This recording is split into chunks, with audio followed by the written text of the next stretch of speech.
Mendisiplin itu tidak harus pukul, tidak. Banyak orang salah ngerti. Mendisiplin itu artinya memberi contoh kepada anak dengan cara si ayah mendisiplin dirinya sendiri dulu. Anak itu nggak usah terlalu banyak diberi nasihat.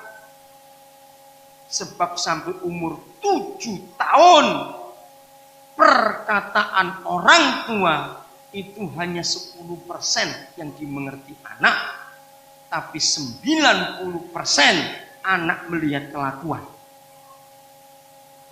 Maka itu kalau sampai 7 tahun pertama ada ayah, ada ibu suka ribut dengan anaknya, itu gobloknya si tua tadi itu. Dengar baik-baik kata itu. Berapa banyak orang tua kalah dengan anaknya, ribut, bertengkar, anak masih kecil, katanya, kenapa nggak mau dengar nasihat? Tunggu dulu, anak selalu menyontoh. Betul? Anak gak usah diberitahu, dia lihat saja orang tuanya bagaimana, dia akan ikut. 7 tahun pertama bagi seorang anak itu sangat penting, ibu bapak. Sebab 7 tahun pertama seorang anak, mereka itu masih seperti semen basah. Tahu semen basah? Nah, semen basah itu akan jadi seperti apa? Tergantung cetakannya dan tergantung yang mencetak. Nah, ibu bapak adalah cetakan semen itu. Ibu bapak adalah mencetak semen. Maka itu kalau 7 tahun pertama seorang anak dibiarkan, terlambat membentuk, semen itu kering pada umur yang ke-8. Dan kalau semen sudah kering, nggak bisa diapa-apakan. Ini ilmu jiwa. Tapi bersyukur ada 2 Korintus 5:17. Barang siapa di dalam Kristus, dia adalah ciptaan yang baru. Itu cara saya belajar. Ilmu jiwa saya pelajari, saya carikan penangkalnya dalam Alkitab. Ada ayat untuk menjawab semua permasalahan kehidupan ini. Dan itu sungguh-sungguh luar biasa. Contoh konkret di Perjanjian Lama. Anak yang gak pernah didisiplin oleh ayahnya jadi apa? 1 Raja-Raja 1 ayat 6. 1 Raja-Raja 1 ayat 6. Inilah kegagalan Daud.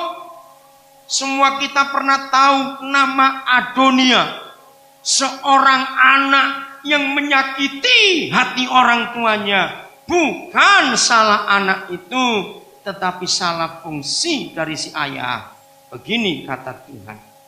Selama hidup Adonia, siapanya? Ayahnya, bukan ibunya. Walaupun Paulus belum ada pada zaman Perjanjian Lama, tetapi struktur dan hierarki rumah tangga sudah ada sejak kekal. Ibu itu ibu, ayah itu ayah. Dan inilah tugas ayah. Selama hidup Adonia, ayahnya belum pernah menegur dia. Berarti nggak pernah didisiplin, nggak pernah dinasehati. Anak yang dimanja, anak yang dibiar-biarkan cenderung rusak. Maka itu saya pesan, maaf ya, kepada opung-opung, kakek nenek, maaf. Jangan sekali-kali titipkan anak kepada kakek neneknya. Rusak anak itu nanti, dimanja habis. Awas, kakek nenek, sesekali titipin cucu boleh, tapi jangan tiap hari. Karena Alkitab tidak memberikan izin untuk kakek nenek mendidik anak kecil. Bahaya itu. Ini tugas orang tua. Belum pernah ditegur dengan ucapan, mengapa engkau berbuat begitu? Alasannya, ini alasan klasik orang timur. Sebab Adonia itu sangat elok perawakannya. Dan dia adalah anak pertama sesudah Absalom. Lihat orang timur. Kalau anak pertama lagi, cakep lagi, wah dimanja habis. hancur anak itu. Saudara, jadi kalau papa-papa tidak berfungsi dengan baik, generasi berikut hancur. Jadi sekarang kita tahu betapa hebatnya Tuhan dengan keluarga. Kesehatian suami istri itu mutlak. Bagian berikut, kita tinggalkan lagi bagian fungsi ayat ini.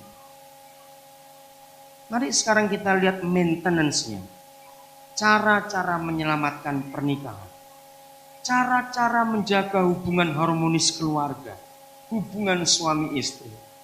Jadi setelah kita tahu banyak tentang ayah itu apa, istri itu apa, ibu itu apa, suami itu kepala, istri itu tubuh. Jangan dibolak-balik hukum ini. Maka kita lihat sekarang bagaimana hukum-hukum untuk menjaga keharmonisan keluarga harus ada dalam kehidupan kita.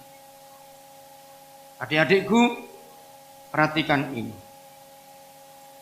Saya harus berkata, untuk adat harus diubah. Ayat 18 saya akan tunjukkan, jangan memaksa kawin anak dengan yang saudara pilih. Adat ini harus dihancurkan. Ada banyak pernikahan berantakan karena tidak cinta, hanya karena dipaksa oleh orang tua. Demi adat, demi keluarga, demi apa lagi. Perhatikan ayat 18 pasal 2. Tuhan Yahweh berfirman, tidak baik kalau manusia itu seorang diri saja. Aku akan menjadikan penolong baginya yang sepadan dengan dia.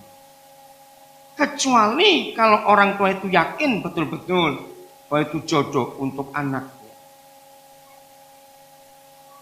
Ayat 18 menunjukkan kedaulatan Tuhan atas pernikahan. Katakan amin.